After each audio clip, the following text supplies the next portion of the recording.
விநாயகர் கோவிலுக்கு போய் கோதுமை மாவில் விளக்கு தீபம் ஏற்றிட்டு வாங்க. உங்களுக்கு எத்தனை வயசோ அத்தனை விளக்கு ஏற்றுங்க. அதே போல் பச்சரிசி மாவுலையும் போடுங்க.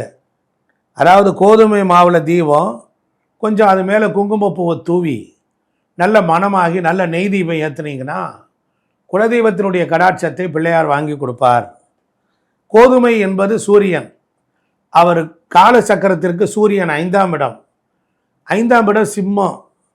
அப்போ செல்வத்தை கொடுக்கக்கூடிய அந்த வீட்டில் செவ்வாய் உச்சம், சூரியன் இருக்கிற இடத்துல உச்சம்.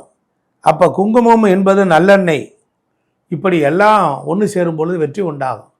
தலவாழை இலையில் கோதுமையை பரப்பி அதன் மேலே தீபத்தை ஏற்றும் பொழுது எல்லா மங்களங்களும் கிடைக்குது. இது எப்படி இருக்குது? நல்லா இருக்குல்ல?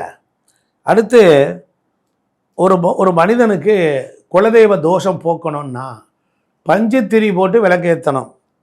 அதே போல் ஞாயிற்றுக்கிழமை அல்லது விநாயகருக்கு செவ்வாய்க்கிழமை இது 2 நாள் ஏற்ற கண்டிப்பாக தோஷம் போயிடும். தொடர்ந்து ஒருவன் 1 வருடம் வரையிலும் ஒரு நல்லெண்ணெய் தீபம் ஏற்றினா அவன் தோஷம் போகும்.